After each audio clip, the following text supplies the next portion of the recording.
ஜீவாமிர்த கரைசல்.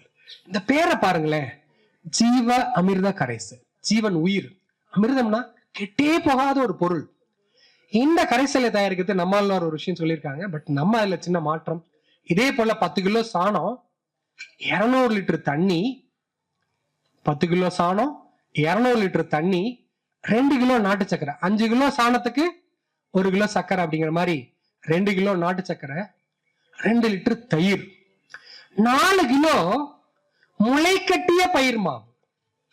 அவரு பயிர் மாவை போட சொல்லியிருப்பார், நம்ம முளைக்கட்டிய பயிர் மாவு. ஏன்? இங்கே அந்த தாய்ப்பால் கான்செப்ட். ஒரு பயிர் முளைக்கும் பொழுது தன்னிட்டு இருக்க அத்தனை சக்தியும் ஒன்று திரட்டி உடனடியா கிடைக்கிறதுக்காக தாய்ப்பாலா மாத்தி வச்சிருக்கோம். அதனால முளைக்கட்டிய பயிர் மாவு 4 கிலோ. இப்ப முத நாள் என்ன பண்ணோம் அப்படின்னா, 200 லிட்டர் டம்முல 10 கிலோ பசுஞ்சாணம்,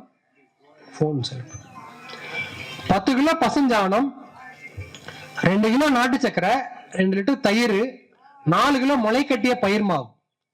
முளை கட்டி அதுக்கப்புறம் அதாவது எடுத்து ஒரு 6 மணி நேரம் ஊற வச்சு, உளுந்து, பாசிப்பயிறு, தட்டைப்பயிறு, கொண்டக்கடலை 4லயும் ஒவ்வொரு கிலோ கிடைச்சதுன்னா பரவாயில்ல, இல்ல ஏதாவது ஒண்ணுல 4 கிலோ போட்டாலும் பரவாயில்ல.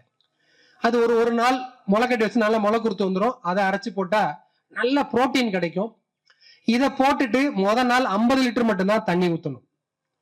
ஏன்னா அடுத்த நாள் போய் பார்த்தா தெரியும் என்ன ஆயிருக்கும், கண்மணி பொங்கி வந்திருக்கும். ஈஸ்ட் அங்க நிறைய பொங்கி வந்திருக்கும்.